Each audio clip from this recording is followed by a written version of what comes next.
Hello guys and welcome back to the channel. Today guys, I'll be showing you how to return Zara online order. So guys, the first thing that you of course need to do is go to the Google Play Store or the App Store and download the Zara application. Then log in with your credentials or register if you haven't already done that of course. But now guys, let's see how you can actually go and return Zara online order.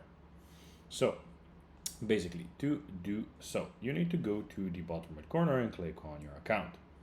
Now here you will have your account and everything that you have done. So we have purchases, favorites, my look, my details, stores, etc. You need to go and click on purchases. Now here as you can see, that's the place where you will have your orders. At the moment it says to me you have no placed any order yet because I have not and I don't have any at the moment, but if you do it will be there. Then you need to choose the item you want to return and select the return method. Is it going to be returned to a Zara store? This is free.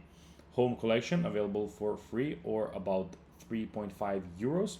Drop-off point available for a fee of about 2.5 euros.